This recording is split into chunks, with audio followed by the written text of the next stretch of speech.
Hallelujah. Price to Jesus. ദൈവനാമത്തിന് മഹത്വമുണ്ടാകട്ടെ.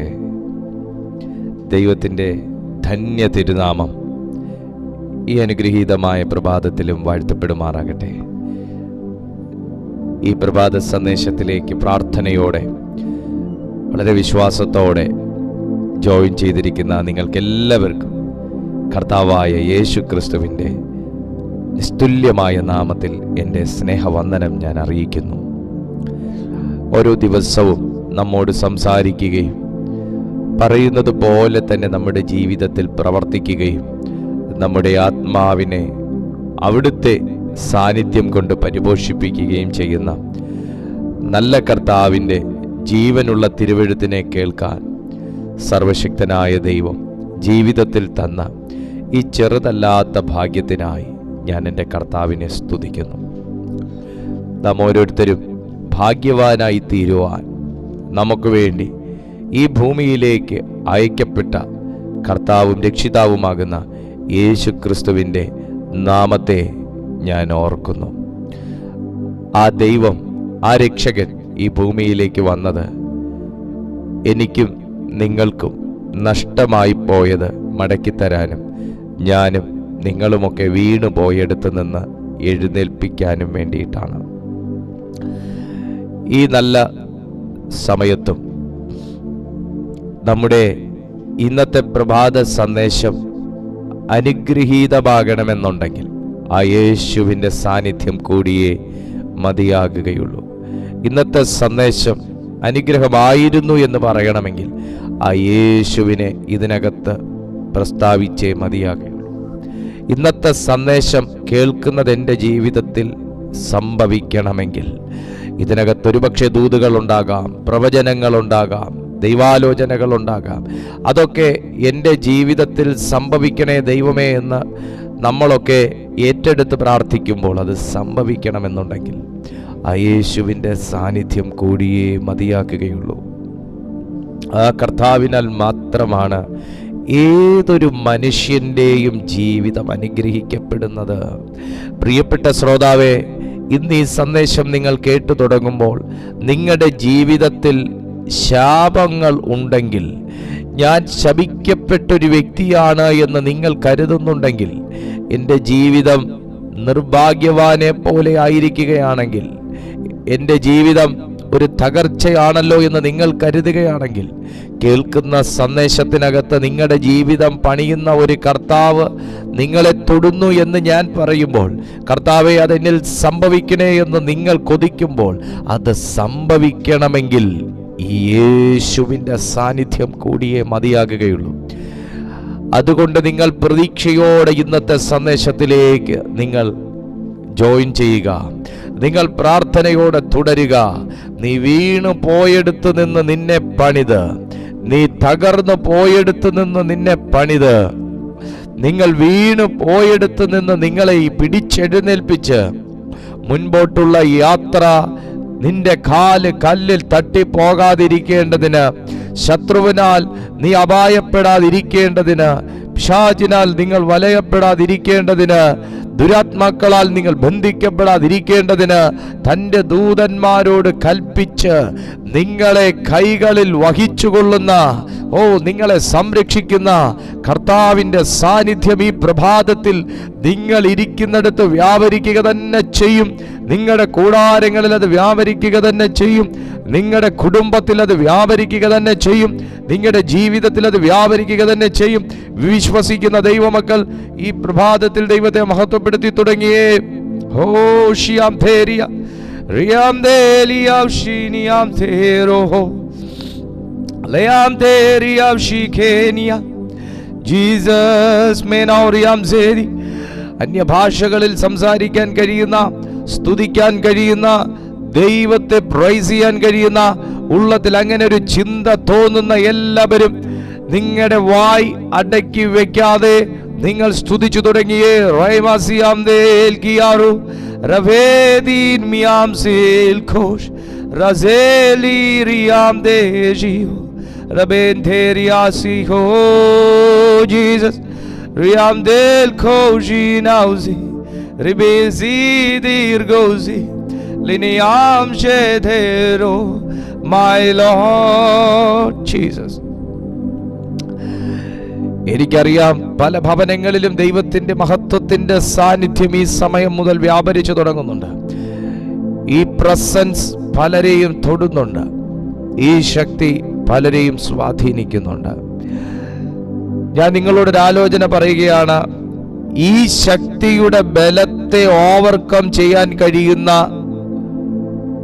ഒരു പൈശാചിക ശക്തി ഈ ഭൂമിയിലില്ല. ഈ ശക്തിയുടെ സ്വാധീനം പോലെ നിങ്ങളെ സ്വാധീനിക്കാൻ കഴിയുന്ന ഒരു ദുരാത്മ സ്വാധീനങ്ങളുമില്ല. ഈ ദൈവമുള്ളതിൻ്റെ സന്തോഷത്തെ തകർക്കാനും തടയാനും കഴിയുന്ന ഒരു ദുഃഖവും ഈ ഭൂമിയിലില്ല. അതുകൊണ്ട് നിങ്ങൾ ഈ സാന്നിധ്യം അനുഭവിക്കുന്നെങ്കിൽ നിങ്ങൾ ഭാഗ്യവാൻ. ഈ സാന്നിധ്യം നിങ്ങൾ അനുഭവിക്കുന്നെങ്കിൽ നിങ്ങൾ ഭാഗ്യവാൻ. മനുഷ്യന്റെ വീഴ്ച അത് ദൈവം ആഗ്രഹിക്കാത്തതും എന്നാൽ അത് ഈ ഭൂമിയിൽ സംഭവിച്ചതുമാകുന്ന ഒരു വലിയ സത്യമാണ്. മനുഷ്യൻ വീണു പോയതാണ് ഇന്നത്തെ എല്ലാ പ്രശ്നങ്ങൾക്കും കാരണം. മനുഷ്യൻ വീണു പോയതാണ് ഞാൻ വീണു പോകാതിരിക്കാൻ എന്ത് ചെയ്യണം എന്ന് മനുഷ്യനെ അന്വേഷിക്കാൻ പ്രേരിപ്പിച്ചത്. മനുഷ്യന്റെ ജീവിതത്തിലെ ക്ലേശങ്ങളും നൈരാശ്യങ്ങളുമാണ് എനിക്ക് സന്തോഷം കിട്ടാൻ ഞാൻ എന്ത് ചെയ്യണമെന്ന് അവനെ അന്വേഷിക്കാൻ പ്രേരിപ്പിച്ചത്. മനുഷ്യന്റെ വേദനയോടുകൂടിയ പ്രസവമാണ് എനിക്ക് പെയിൻലെസ്സായി പ്രസവിക്കാൻ എങ്ങനെ സാധിക്കുമെന്ന് അന്വേഷിക്കാൻ അവനെ പ്രേരിപ്പിച്ചത്. മനുഷ്യന്റെ ജീവിതത്തിൽ വീഴ്ച സംഭവിച്ചപ്പോൾ അവന്റെ തേജസ് നഷ്ടപ്പെട്ടതാണ് എനിക്ക് നഷ്ടപ്പെട്ട ദൈവ തേജസ് എങ്ങനെ മടക്കിയെടുക്കാമെന്ന് അവനെ ചിന്തിക്കാനും അന്വേഷിക്കാനും പ്രേരിപ്പിച്ചത്.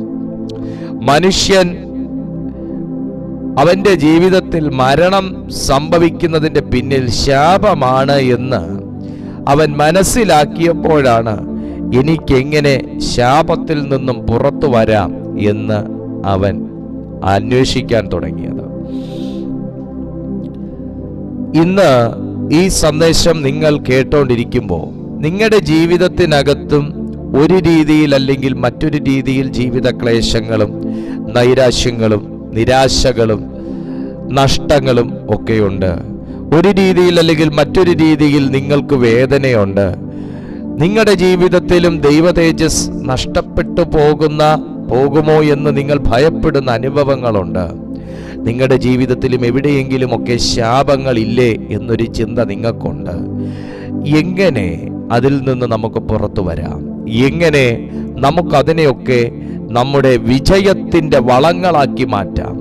അതാണ് ഇന്ന് ഈ മോർണിംഗ് മെസ്സേജിലൂടെ വളരെ ചെറിയ രീതിയിൽ ഞാനൊന്ന് തൊടാൻ ആഗ്രഹിക്കുന്നത്. അതുകൊണ്ട് നമ്മൾ അറിയണം,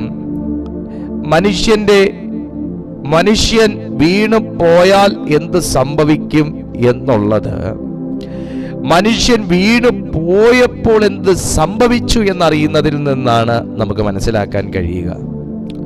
മനുഷ്യൻ വീണു പോയാൽ നീ വീണു പോയാൽ എന്ത് സംഭവിക്കും എന്നുള്ളത് മനുഷ്യൻ വീണു പോയപ്പോൾ എന്ത് സംഭവിച്ചു എന്നുള്ളത് മനസ്സിലാക്കുമ്പോഴാണ് നമുക്ക് അറിയാൻ തക്കവണ്ണം കഴിയുന്നത്.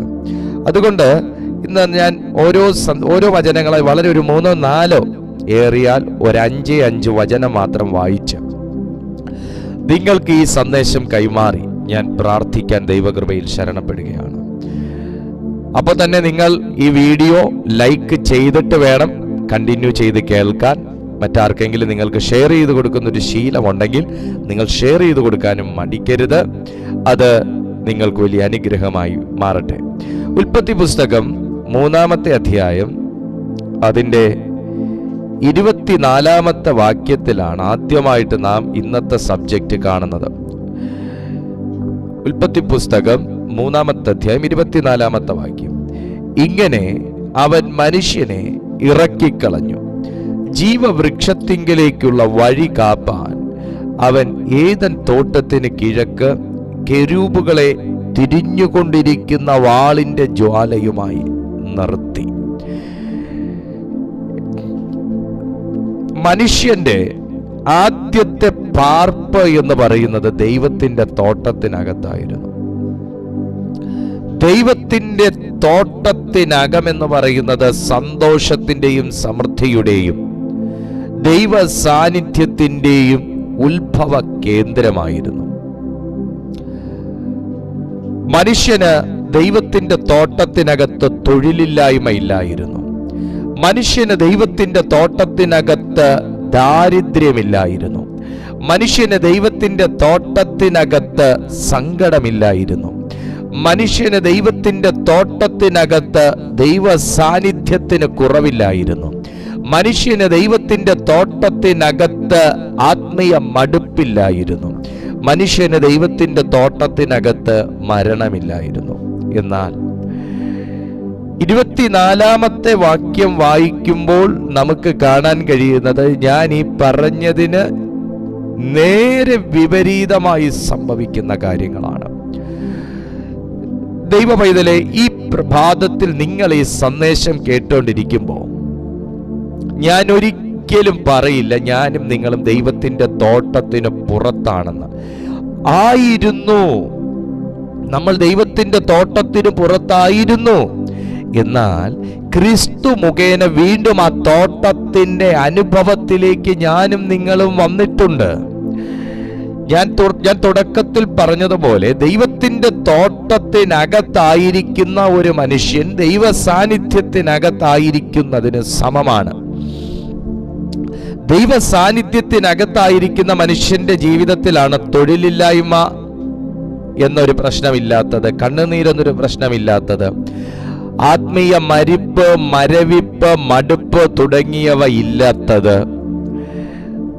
ദാരിദ്ര്യമില്ലാത്തത്, സങ്കടമില്ലാത്തത്, വഴക്കില്ലാത്തത്, ദൈവസാന്നിധ്യത്തിന് കുറവില്ലാത്തത്, ഇതെല്ലാം ദൈവത്തിന്റെ തോട്ടത്തിനകത്തുള്ള സൗഭാഗ്യങ്ങളാണ്. എന്നാൽ വീണുപോയ മനുഷ്യനെ ദൈവത്തിന്റെ വചനം പറയുന്നു, അവനെ പുറത്താക്കുക മാത്രമല്ല, അവൻ തെറ്റ് ചെയ്തതുകൊണ്ട് ആ തോട്ടം കാപ്പാൻ അവൻ ഏദൻ തോട്ടത്തിന് കിഴക്ക് കെരൂബുകളെ തിരിഞ്ഞുകൊണ്ടിരിക്കുന്ന വാളിന്റെ ജ്വാലയുമായി നിർത്തി എന്നാണ് ദൈവത്തിന്റെ വചനം പറയുന്നത്. ഇന്ന് ദൈവത്തിന്റെ ആത്മാവ് ചിലരെ ഓർമ്മിപ്പിക്കുകയാണ്, തോട്ടത്തിന് പുറത്ത് ദൈവമാക്കിയതിൻ്റെ മുൻപിൽ താങ്കളെ ദൈവം തോട്ടത്തിനകത്താണ് ആക്കിയിരുന്നത്. താങ്കളെ ദൈവം തോട്ടത്തിന്റെ അകത്താക്കിയിരുന്ന സമയമുണ്ടായിരുന്ന സന്തോഷങ്ങൾ, തോട്ടത്തിനകത്തുണ്ടായിരുന്നപ്പോഴുള്ള സമൃദ്ധി, തോട്ടത്തിനകത്തുണ്ടായിരുന്നപ്പോഴുള്ള സുരക്ഷിതത്വം, തോട്ടത്തിനകത്തുണ്ടായിരുന്നപ്പോഴുള്ള ആനന്ദം ഇന്ന് നമ്മുടെ ഉള്ളങ്ങളിലില്ലെങ്കിൽ ഞാൻ തോട്ടത്തിന് പുറത്താണോ എന്ന് ചിന്തിച്ചു തുടങ്ങണമെന്ന് ദൈവത്തിന്റെ ആത്മാവ് ഈ പ്രഭാതത്തിൽ ആലോചന പറയുകയാണ്. എന്നാൽ ഉൽപ്പത്തി പുസ്തകം 3-ാമത്തെ അധ്യായം 17-ാമത്തെ വാക്യത്തിൽ അതിന്റെ കാരണം പറയുന്നത് ഇതാണ്: മനുഷ്യനോട് കൽപ്പിച്ചതോ, നീ നിന്റെ ഭാര്യയുടെ വാക്കനുസരിക്കുകയും തിന്നരുതെന്ന് ഞാൻ കൽപ്പിച്ച വൃക്ഷഫലം തിന്നുകയും ചെയ്തതുകൊണ്ട് നിന്റെ നിമിത്തം ഭൂമി ശപിക്കപ്പെട്ടിരിക്കുന്നു. നിന്റെ ആയുഷ്കാലമൊക്കെയും നീ കഷ്ടതയോടെ അതിൽ നിന്ന് അഹോവൃത്തി കഴിക്കും. ഭാര്യയുടെ വാക്ക് കേൾക്കരുത് എന്നാണോ കർത്താവ് പറഞ്ഞത്? ഭാര്യയുടെ വാക്കനുസരിക്കരുത് എന്നാണോ കർത്താവ് പറഞ്ഞത്? ഭാര്യ പറഞ്ഞതിനകത്ത് ഏത് വാക്കെടുക്കരുത് എന്നാണ് കർത്താവ് ചൂണ്ടിക്കാണിക്കുന്നത്. ഏതാണത്? ദൈവം പറഞ്ഞ വാക്കിനെതിരായി ഭാര്യ പറഞ്ഞ വാക്ക്. കമോൺ, ദൈവം പറഞ്ഞ വാക്കിനെതിരായി ഭാര്യ പറഞ്ഞ വാക്ക്. മനുഷ്യ, നീ എടുത്തതുകൊണ്ട് എന്റെ നിമിത്തം ഭൂമി ശപിക്കപ്പെടുന്നു എന്നല്ല, എന്റെ പ്ലാനിങ്ങിലെ പിഴവ് മൂലം ഭൂമി ശപിക്കപ്പെട്ടു എന്നല്ല. മനുഷ്യ, നീ നിമിത്തം ഭൂമി ശപിക്കപ്പെട്ടിരിക്കുന്നു. മനുഷ്യ, നീ നിമിത്തം ഭൂമി ശപിക്കപ്പെട്ടിരിക്കുന്നു. ഞാൻ ഇന്ന് ഈ തിരുവെഴുത്തിൽ നിന്ന് 1-2 ആലോചനകൾ നിങ്ങളുടെ കയ്യിലേക്ക് ഞാൻ ഏൽപ്പിക്കുകയാണ്. ഒന്ന്, ജീവിതത്തിൽ നമുക്ക് ഏത് വാക്കും കേൾക്കാം, ആരുടെ വാക്കും നമുക്ക് കേൾക്കാം. പക്ഷേ അത് എടുക്കണമോ വേണ്ടായോ എന്നുള്ളത് ദൈവവചനത്തിന്റെ അടിസ്ഥാനത്തിൽ നാം തീരുമാനമെടുക്കണം. ദൈവം എനിക്കും നിങ്ങൾക്കുമെല്ലാം ചോയ്സ് തന്നിട്ടുണ്ട്. എനിക്കും നിങ്ങൾക്കുമെല്ലാം ദൈവം ഫ്രീ വിൽ തന്നിട്ടുണ്ട്. തിരഞ്ഞെടുക്കാനുള്ള അധികാരം, തിരഞ്ഞെടുക്കാനുള്ള അവകാശം ദൈവം തന്നിട്ടുണ്ട്. ഞാൻ പലരും പറയുന്ന കേട്ടിട്ടുണ്ട്, ഞാൻ അങ്ങനെ ഒരു തീരുമാനം എടുക്കുമ്പോൾ അതെനിക്ക് ദോഷകരമാണ് എന്ന് ദൈവത്തിന് അറിഞ്ഞുകൂടായിരുന്നു. എന്നാൽ ദൈവത്തിന് തടയാൻ പാടില്ലായിരുന്നു, ദൈവത്തിന് ഇടപെടാൻ പാടില്ലായിരുന്നു, ദൈവത്തിന് അത് മുടക്കാൻ പാടില്ലായിരുന്നു. മാന്യ സുഹൃത്തേ, ദൈവം ഒരിക്കലും മനുഷ്യന്റെ തെരഞ്ഞെടുപ്പുകൾക്ക് എതിര് നിൽക്കുന്ന ഒരു വ്യക്തിയല്ല. ദൈവം ഒരിക്കലും മനുഷ്യന്റെ ഇഷ്ടത്തിന് വിലങ്ങുതടിയായി നിൽക്കുന്ന ഒരു ദൈവമല്ല. ദൈവം ദൈവത്തെ ബഹുമാനിക്കുന്നത് പോലെ തന്നെ ദൈവം മനുഷ്യനെയും ബഹുമാനിക്കുന്നു. ദൈവം ദൈവത്തിന്റെ ഇഷ്ടങ്ങൾക്ക് വില കൊടുക്കുന്നത് പോലെ തന്നെ ദൈവം മനുഷ്യന്റെ ഇഷ്ടങ്ങൾക്കും വില കൊടുക്കുന്നു. മനുഷ്യ, നീ നിന്റെ ഇഷ്ടങ്ങൾക്ക് വില കൊടുക്കുന്നത് ദൈവത്തിന് അനിഷ്ടമാണെന്ന് പറഞ്ഞ് ഒരിക്കലും നിങ്ങളുടെ സ്വാതന്ത്ര്യത്തിലോ നിങ്ങളുടെ തീരുമാനത്തിലോ കൈകടത്തുന്ന ഒരു ദൈവമല്ല. എന്നാൽ ദൈവമേ, എന്റെ ഇഷ്ടം നിന്റെ ഇഷ്ടമായി മാറണമേ, എന്റെ ആശ നിന്റെ ആശ എന്റെ ആശയായി മാറണമേ, അങ്ങയുടെ ഹിതം എന്റെ ഹിതമായി മാറണമേ, അങ്ങയുടെ ഹിതമല്ലാത്തത് എന്റെ ഹിതമെങ്കിൽ അത് മാറിപ്പോകണമേ എന്ന് പറഞ്ഞ് പ്രാർത്ഥിക്കുകയും ദൈവാശ്രയത്തിൽ തുടരുകയും ചെയ്യുന്ന ഒരു ഭക്തന്റെ ജീവിതത്തിൽ ദൈവം ഇടപെടുന്നു. അങ്ങനെയുള്ള ഒരു വ്യക്തിയുടെ ജീവിതത്തിൽ ദൈവം പ്രവർത്തിക്കുന്നു. അങ്ങനെയുള്ള ഒരു മകനെ ദൈവം ഇഷ്ടപ്പെടുന്നു. അങ്ങനെയുള്ള ഒരു വ്യക്തിയെ ദൈവം സ്നേഹിക്കുന്നു. ഇന്ന് പ്രഭാതത്തിലും ഈ സന്ദേശം താങ്കൾ കേട്ടുകൊണ്ടിരിക്കുമ്പോൾ ജീവിതത്തിൽ നിങ്ങൾ അങ്ങനെ ഒരു ശീലം തുടരാൻ ആഗ്രഹിക്കുകയാണെങ്കിൽ, തുടങ്ങാൻ ആഗ്രഹിക്കുകയാണെങ്കിൽ, ഈ വചനത്തിന്റെ അടിസ്ഥാനത്തിൽ ഞാൻ നിങ്ങളെ ഉത്സാഹിപ്പിക്കുന്നു. അങ്ങനെ ഒരു ജീവിതം തുടങ്ങുന്ന, അങ്ങനെ ഒരു ശീലം തുടങ്ങുന്ന, അങ്ങനെ ഒരു മനോഭാവമുള്ള വ്യക്തിയുടെ ജീവിതത്തിൽ തകർച്ചയ്ക്ക് 1% പോലും സാധ്യതയില്ല എന്നുള്ളതാണ്. പരാജയത്തിന് 1% പോലും സാധ്യതയില്ല എന്നുള്ളതാണ്. ആ വായിച്ച വചനത്തിലേക്ക് ഞാൻ വീണ്ടും തിരിയുകയാണ്. കാരണം അതിനകത്ത് 1-2 ദൂതുണ്ട്. മനുഷ്യനോട് കൽപ്പിച്ചതോ നീ നിന്റെ ഭാര്യയുടെ വാക്കനുസരിക്കുകയും. അപ്പൊ മനുഷ്യൻ ആരുടെ വാക്കാണ് അവിടെ ചെവി കൊടുത്തത്? മനുഷ്യൻ സ്ത്രീയുടെ വാക്കിന് ചെവി കൊടുത്തു. അതിനു മുന്നേ ഒരു വാക്ക് പറഞ്ഞ ഒരുവനെ രണ്ടാമത്തെ വാക്ക് ഖണ്ഡിച്ചു കളഞ്ഞു. കമോൺ, ഒന്നും കൂടെ ഞാൻ പറയാം. ഭാര്യ പറയുന്നതിന് മുൻപ്, സ്ത്രീ പറയുന്നതിന് മുൻപ് ദൈവം മനുഷ്യനോട് അറിയിച്ച വേറെ ഒരു വർത്തമാനമുണ്ടായിരുന്നു. ഭാര്യ പറയുന്നതിന് മുൻപ്, ഒരു രണ്ടാമൻ ഇടപെടുന്നതിന് മുൻപ് ഒന്നാമൻ പറഞ്ഞ ഒരു കൽപ്പനയുണ്ടായിരുന്നു, ഒരു ശബ്ദമുണ്ടായിരുന്നു. ആ ശബ്ദത്തെ തകർക്കാൻ രണ്ടാമത് വന്ന സാത്താന് കഴിഞ്ഞു. രണ്ടാമത് വന്ന സാത്താനിലൂടെ മൂന്നാമത് നിന്ന സ്ത്രീക്ക് കഴിഞ്ഞു. ഒന്നാമൻ പറഞ്ഞ വാക്കിനെ മൂന്നാമൻ ഖണ്ഡിക്കാൻ രണ്ടാമൻ ഉപയോഗിച്ച ഒരു തുറുപ്പ് ചീട്ടായിരുന്നു ആ സ്ത്രീ, അല്ലെങ്കിൽ തനിക്ക് ദൈവം കൊടുത്തിരുന്ന തുണ എന്ന് പറയുന്നത്. പ്രിയപ്പെട്ട ദൈവമൈതലേ, നാം എല്ലാവരും മനസ്സിലാക്കേണ്ട ഒരു വലിയ സത്യമുണ്ട്. എപ്പോഴും 2 പേർക്ക് മധ്യത്തിൽ നിന്ന് പ്രവർത്തിക്കുന്ന ഒരു ദുരാത്മാവുണ്ട്.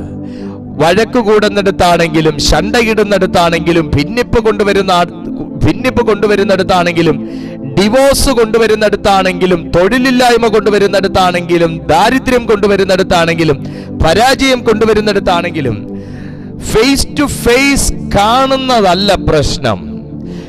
ഫേസ് ടു ഫേസ് പ്രശ്നമുണ്ടാക്കാൻ കേർട്ടന്റെ പുറകിൽ നിന്ന് ചരട് വലിക്കുന്നവനാണ് പ്രശ്നം. അതെ, സ്ത്രീ കണ്ടത് സാത്താനെ ആയിരുന്നു. എന്നാൽ ദൈവം മനുഷ്യനോട്, പുരുഷനോട് കൽപ്പിച്ചിരുന്നു, വൃക്ഷത്തിന്റെ ഫലം തിന്നരുത്, പറിക്കരുത്, ചെയ്യരുത്. ഒന്നാമന്റെ ശബ്ദത്തെ മറയ്ക്കുന്ന, ഓർമ്മ കെടുത്തിക്കളയുന്ന, മൂന്നാമന്റെ ശബ്ദമായി വെളിപ്പെടുന്ന രണ്ടാമന്റെ ശബ്ദം. ഒന്നാമന്റെ ശബ്ദത്തെ മറയ്ക്കുന്ന, മൂന്നാമന്റെ ശബ്ദമായി വെളിപ്പെടുന്ന രണ്ടാമന്റെ ശബ്ദമാണ് സ്ത്രീയുടെ രൂപത്തിൽ പുറത്തു വന്നത്. അത് പറിച്ചു തിന്നാൽ നിങ്ങളും ദൈവത്തെ പോലെയാകും, നിങ്ങളുടെ കണ്ണ് തുറക്കും. ദൈവമൈതലേ, ദൈവം പറഞ്ഞതിനേക്കാൾ അധികമായി എന്തൊക്കെയോ തുറക്കും എന്ന് കേട്ടിട്ടും, എന്തൊക്കെയോ നടക്കും എന്ന് കേട്ടിട്ടും, എന്തൊക്കെയോ ശരിയാകും എന്ന് കേട്ടിട്ടും, എന്തൊക്കെയോ ആയിപ്പോകും എന്ന് കേട്ടിട്ടും ദൈവശബ്ദത്തെ മറച്ചുകൊണ്ട്, ദൈവശബ്ദത്തിന് ചെവി കൊടുക്കാതെ, ദൈവശബ്ദത്തെ വില കൽപ്പിക്കാതെ ഏതൊക്കെയോ രണ്ടാമന്റെ ഇഷ്ടം ചെയ്യാൻ മൂന്നാമന്റെ വാക്കും കേട്ടുപോയി പരാജയങ്ങൾ ഏറ്റുവാങ്ങിയ ആരെങ്കിലും ഇന്ന് ഇതിനകത്തുണ്ടെങ്കിൽ ചിന്തിക്കുക, മനുഷ്യ, നീ വീണു പോയോ? നീ തോട്ടത്തിന് പുറത്താണോ തോട്ടത്തിനകത്താണോ? തോട്ടത്തിനകത്തായിരിക്കുമെങ്കിൽ അവിടെ കിട്ടുന്ന സംരക്ഷണവും, അവിടെ കിട്ടുന്ന സ്വസ്ഥതയും, അവിടെ കിട്ടുന്ന ആനന്ദമൊന്നും രണ്ടാമത്തവന്റെ ഇഷ്ടത്തിന് മൂന്നാമൻ പറഞ്ഞ സ്ഥലങ്ങളിലൊന്നും പോയാ കിട്ടുകയില്ല. അതുകൊണ്ട് ഈ പ്രഭാതത്തിൽ തോട്ടത്തിനകത്താണോ തോട്ടത്തിന് പുറത്താണോ? മനുഷ്യ, വീണു പോയാൽ ഇതൊന്നും കൊണ്ട് ഒരു ഉപയോഗവും ഇല്ല. സ്തോത്രം. മൂന്നാമത്തെ വാക്യമാണ് 3-ാമത്തെ അധ്യായം 16-ാമത്തെ വാക്യം. സ്ത്രീയോട് കൽപ്പിച്ചത്, ഞാൻ നിനക്ക് കഷ്ടവും ഗർഭധാരണവും ഏറ്റവും വർദ്ധിപ്പിക്കും. നീ വേദനയോടെ മക്കളെ പ്രസവിക്കും. നിന്റെ ആഗ്രഹം നിന്റെ ഭർത്താവിനോടാകും, അവൻ നിന്നെ ഭരിക്കും. ദൈവത്തിന്റെ വാക്കിന്, ദൈവത്തിന്റെ ശബ്ദത്തിന് എതിര് നിന്ന ഓരോ വ്യക്തികളുടെയും ജീവിതത്തിൽ പിന്തുടരുന്ന ഒന്നാണ് ശാപം. ആ ശാപം നമ്മിൽ നിന്ന് മാറ്റാൻ നമുക്ക് ഒരൊറ്റ വഴിയേ ഉള്ളൂ. അനുസരണക്കേടാണ് ശാപം വിളിച്ചു വരുത്തിയതെങ്കിൽ അനുസരണമാണ് നമ്മെ അനുഗ്രഹത്തിലേക്ക് നയിക്കുന്നത്. പഴയ നിയമത്തിൽ കാണുന്ന അനുസരണക്കേടാണ് ശാപത്തെ വിളിച്ചു വരുത്തിയതെങ്കിൽ പുതിയ നിയമത്തിലെ അനുസരണമാണ് അനുഗ്രഹത്തെ വിളിച്ചു വരുത്തുന്നത്. കർത്താവായ യേശു ക്രിസ്തുവിന്റെ വാക്കിനോടുള്ള അനുസരണവും ഭവ്യതയും സമർപ്പിക്കലുമാണ് ഒരു വ്യക്തിയുടെ ജീവിതത്തിലെ വേദനയുടെ അനുഭവങ്ങളെ നീക്കുന്നത്. അതുകൊണ്ട് യേശു ഇങ്ങനെ പറഞ്ഞു, എൻ്റെ സമാധാനം ഞാൻ നിങ്ങൾക്ക് തന്നേച്ചു പോകുന്നു. അതേ സഹോദരങ്ങളെ, നിങ്ങൾ ഏതെങ്കിലും വേദനയ്ക്കകത്ത് നിങ്ങളായിരിക്കുന്നെങ്കിൽ, നിരാശകളിലോ സ്വസ്ഥതയില്ലായ്മയിലോ ആശങ്കയിലോ രോഗത്തിലോ തകർച്ചയിലോ കടഭാരം നിമിത്തമോ തൊഴിലില്ലായ്മ നിമിത്തമോ കുടുംബജീവിതത്തിന്റെ തകർച്ച നിമിത്തമോ ശുശ്രൂഷയിലുള്ള ബുദ്ധിമുട്ടുകൾ നിമിത്തമോ നിങ്ങൾ ഏതെങ്കിലും വേദനയിലായിരിക്കുന്നുവെങ്കിൽ ഇന്ന് പ്രഭാതത്തിൽ ദൈവാത്മാവ് നിങ്ങളോട് പറയുന്നു, നിങ്ങൾ യേശുവിനോടുള്ള അനുസരണം, യേശുവിനോടുള്ള വിശ്വാസം, ദൈവവചനത്തോടുള്ള നിങ്ങളുടെ സമർപ്പണം നിങ്ങളുടെ ജീവിതത്തിൽ വലിയ അനുഗ്രഹങ്ങളും സമാധാനവും സ്വസ്ഥതയും ആ വേദനയുടെ നടുവിൽ കൊണ്ടുവരിക തന്നെ ചെയ്യും. ഉൽപ്പത്തി പുസ്തകം 3-ാമത്തെ അധ്യായം 21-ാമത്തെ വാക്യത്തിലേക്ക് നാം നോക്കുമ്പോൾ മനുഷ്യൻ വീണുപോയ മറ്റൊരിടമെന്ന് പറയുന്നത് ദൈവ തേജസ്സിന്റെ അങ്കി അവരിൽ നിന്ന് നഷ്ടപ്പെട്ടു. യഹോവയായ ദൈവം ആദാമിനും അവന്റെ ഭാര്യയ്ക്കും തോൽ കൊണ്ട് ഉടുപ്പുണ്ടാക്കി അവരെ ഉടുപ്പിച്ചു. എന്തുകൊണ്ടാണ് തോൽ കൊണ്ടൊരു ഉടുപ്പുണ്ടാക്കി അവരെ ഉടുപ്പിക്കേണ്ടി വന്നത്?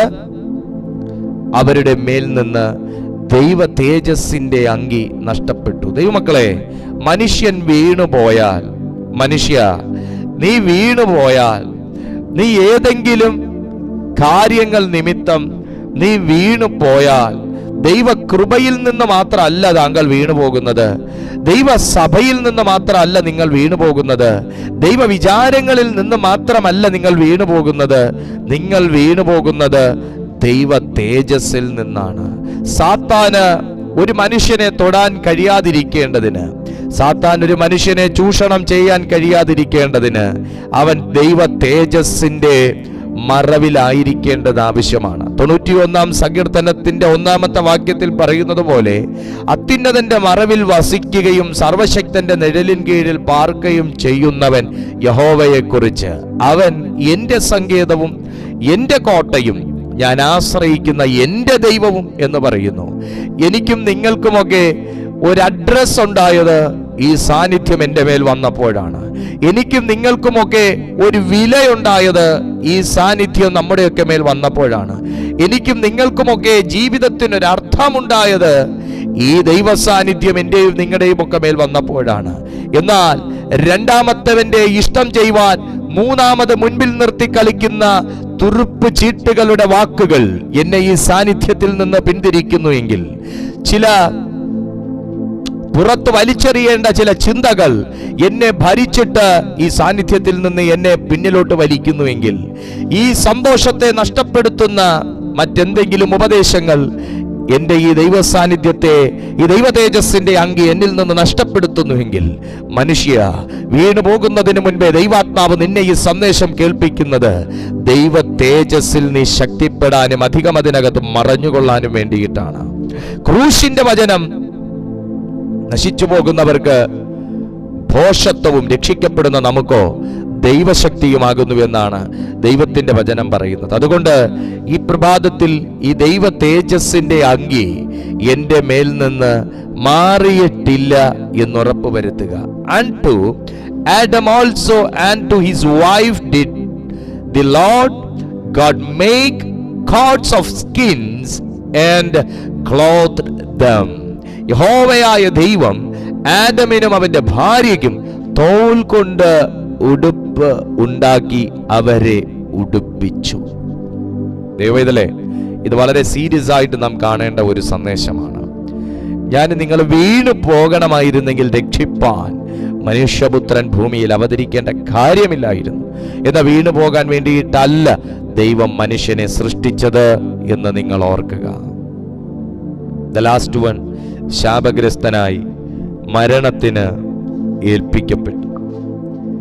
ശാപഗ്രസ്തനായി മരണത്തിന് ഏൽപ്പിക്കപ്പെട്ടു എന്ന് പറയുമ്പോൾ, ഉൽപ്പത്തി പുസ്തകം 3-ാമത്തെ അധ്യായം 19-ാമത്തെ വാക്യം പറയുന്നു, നിലത്തുനിന്ന് നിന്നെ എടുത്തിരിക്കുന്നു, അതിൽ തിരികെ ചേരുവോളം മുഖത്തെ വിയർപ്പോടെ നീ ഉപജീവനം കഴിക്കും. നീ പൊടിയാകും, പൊടിയിൽ തിരികെ ചേരും. മനുഷ്യന്റെ മേൽ വന്ന ശാപമാണ്. അതെ, മനുഷ്യന്റെ മേൽ വന്ന ശാപം അവനൊരു അനുഗ്രഹമായി മാറിയത് യേശുക്രിസ്തു ഭൂമിയിൽ വന്നപ്പോഴാണ്. കാരണം കർത്താവ് താൻ ഗംഭീരനാദത്തോടും പ്രധാന ദൈവദൂതന്റെ ശബ്ദത്തോടും കാഹളത്തോടും കൂടെ സ്വർഗത്തിൽ വരുമ്പോൾ, ആകാശമേഘങ്ങളിൽ വരുമ്പോൾ, ക്രിസ്തുവിൽ മരിച്ച തന്റെ വൃതന്മാർ തന്നോടുകൂടെ ചേർക്കപ്പെടുമെന്ന് ദൈവത്തിന്റെ വചനം പറയുന്നത് ഈ പൊടിയിൽ ചേർന്ന മനുഷ്യനെയാണ്. ദൈവമേ, വീണു പോയെടുത്ത് നിന്ന് നീ എഴുന്നേൽക്കാൻ തീരുമാനിച്ചാൽ നിന്നെ തിരികെ ചേർക്കാമെന്ന് ഉറപ്പ് പറഞ്ഞ കർത്താവ് താങ്കളുടെ ലൈഫ് റിസ്റ്റോർ ചെയ്യും. ഏതൊരവസ്ഥയിലോ ആയിക്കൊള്ളട്ടെ നിങ്ങൾ എന്നെ കേൾക്കുന്നത്, doesn't matter for our God. ദൈവത്തിന് അതൊരു പ്രശ്നമല്ല. താങ്കളുടെ ജീവിതത്തെ അവൻ പണിയും. നഷ്ടപ്പെട്ടു പോയ നിങ്ങളുടെ സന്തോഷവും സമാധാനവും സ്വസ്ഥതയും ഐശ്വര്യവും എല്ലാം ദൈവം മടക്കിത്തരും. നിങ്ങളുടെ പ്രാർത്ഥനകൾക്ക് ദൈവം ഉത്തരം തരും. നിങ്ങളെ അവിടുന്ന് പണിതെടുക്കും. നിങ്ങളെ അവിടുത്തെ കരങ്ങളിൽ അവൻ മറച്ചു കൊള്ളും. നിങ്ങളെയും നിങ്ങൾക്കുള്ളതിനെയും എല്ലാം അവൻ വേലി കെട്ടി സൂക്ഷിക്കും. എപ്പോഴാണെന്നറിയാമോ? തോട്ടത്തിനകത്ത് ഞാൻ തുടരുമ്പോഴാണ്. തോട്ടത്തിനകത്ത് ഞാൻ തുടരുമ്പോഴാണ്. ദൈവ പൈതലേ, ഈ ലോകത്തിൽ പ്രാകൃത മനുഷ്യൻ കാണുമ്പോൾ ഇത് ഈ പ്രാർത്ഥനയും ഈ ആരാധനയും ഈ വിശ്വാസവും ഈ കയ്യടിയും ഈ പള്ളിപ്പോക്കും ഒക്കെ മാനസിക വിഭ്രാന്തി കൊണ്ട് നമ്മൾ ചെയ്തു കൂട്ടുന്നതാണെന്നൊക്കെ അവർ പറയാം. വിശ്വാസം ഞങ്ങൾക്കും ഉണ്ട്, പക്ഷെ നിങ്ങളുടേത് കുറച്ച് അന്ധവിശ്വാസമായി പോയി എന്നൊക്കെ പറയാം. ദൈവമക്കളെ, രാജാവുള്ളിടത്ത് രാജകോലാഹലമുണ്ട്. ഒന്നും കൂടെ, രാജാവുള്ളിടത്ത് രാജകോലാഹലമുണ്ട്. അതുകൊണ്ട് ദൈവം ഉള്ളിടത്ത് ആരാധനയുണ്ട്. ദൈവം ഉള്ളിടത്ത് സന്തോഷമുണ്ട്, ദൈവം ഉള്ളിടത്ത് സമാധാനമുണ്ട്, ദൈവം ഉള്ളിടത്ത് സ്വസ്ഥതയുണ്ട്, ദൈവം ഉള്ളിടത്ത് കയ്യടിയുണ്ട്, ദൈവം ഉള്ളിടത്ത് അന്യഭാഷയുണ്ട്. ഇന്ന് പ്രഭാതത്തിൽ ഞാൻ എടുത്ത തീരുമാനം തെറ്റല്ല എന്ന് ഉറപ്പുള്ള ആരേലും ഉണ്ടെങ്കിൽ ഒന്ന് കരങ്ങൾ ഉയർത്തി ഒന്ന് സ്തോത്രം ചെയ്ത്, മനുഷ്യന്റെ വാക്കുകൾ നിന്നെ തോട്ടത്തിന് പുറത്തിറങ്ങാൻ പ്രേരിപ്പിച്ചു എങ്കിൽ, മനുഷ്യന്റെ കുത്തുവാക്കുകളും പരിഹാസങ്ങളും നിങ്ങൾ തോട്ടത്തിന് പുറത്തിറങ്ങാൻ പ്രേരിപ്പിച്ചു എങ്കിൽ, ഇന്ന് ഈ സന്ദേശം നിങ്ങളെ തോട്ടത്തിനകത്തേക്ക് ക്ഷണിക്കുകയാണ്. ആ സംരക്ഷണത്തിനകത്തേക്ക് കയറുക, ശക്തി പ്രാപിക്കുക, ദൈവകൃപയിൽ മറഞ്ഞുകൊള്ളുക. പിതാവേ, ഞാൻ ഈ ജനത്തിനായി പ്രാർത്ഥിക്കുന്നു. ഇന്ന് പ്രഭാതത്തിൽ ഞങ്ങൾ കേട്ട ഈ സന്ദേശം ഞങ്ങളുടെ ജീവിതത്തെ മാറ്റിയെടുത്ത കൃപയ്ക്കായി സ്തോത്രം. വലിയ ദൈവപ്രവൃത്തി ഞങ്ങളുടെ ജീവിതത്തിൽ ഇന്ന് ഈ സന്ദേശം കൊണ്ടുവന്നു എന്ന് ഞങ്ങൾ വിശ്വസിക്കുന്ന കർത്താവേ, ഈ ജനത്തെയും അങ്ങയുടെ കരങ്ങളിൽ ഞാൻ ഏൽപ്പിക്കുന്നു. കർത്താവ് ഇവരെ ശക്തീകരിച്ചാട്ട്, കർത്താവ് ഇവരെ ബലപ്പെടുത്തിയാട്ട്, ദൈവം ഇവരെ സഹായിച്ചാട്ട്. കർത്താവിൻ്റെ വലിയ കൃപ ഇവരെ മറച്ചുകൊള്ളണമേ, പരിശുദ്ധാത്മാവിന്റെ ശക്തിയിൽ നിറച്ചുകൊള്ളണമേ. തോട്ടത്തിനകത്തേക്ക് ഈ ജനത്തെ ആക്കിക്കൊള്ളണമേ. ദൈവ സാന്നിധ്യത്തിനകത്ത് മറച്ചുകൊള്ളണം. ഞങ്ങളെ ഒരുമിച്ച് ഡാഡിയുടെ കയ്യിലേക്ക് ഏൽപ്പിക്കുന്നു. വചനം അനുസരിക്കാൻ, ദൈവത്തെ അനുസരിപ്പാൻ അവിടുന്ന് ഞങ്ങൾക്ക് കൃപയേകണമേ. മഹത്വം അങ്ങേക്ക്, യേശുവിൻ നാമത്തിൽ തന്നെ, ആമേൻ. നിങ്ങളെല്ലാവരും ഈ വീഡിയോയ്ക്ക് ഒരു ലൈക്ക് കൊടുക്കുക. ഞങ്ങളുടെ ചാനൽ ആദ്യമായിട്ടാണ് കാണുന്നതെങ്കിൽ സബ്സ്ക്രൈബ് ചെയ്തേക്കുക. നിങ്ങളുടെ പ്രാർത്ഥനാ വിഷയങ്ങൾ വാട്സാപ്പിലും കോൾസിലും അറിയിക്കാൻ ഈ നമ്പർ നിങ്ങൾ യൂസ് ചെയ്യുക. കർത്താവ് നിങ്ങളുടെ ഉള്ളത്തിൽ പ്രേരിപ്പിക്കുന്നെങ്കിൽ ഈ വീഡിയോ നിങ്ങൾ മറ്റുള്ളവർക്കൂടെ ഷെയർ ചെയ്ത് കൊടുക്കുക. നിങ്ങളെ ദൈവം അനുഗ്രഹിക്കട്ടെ.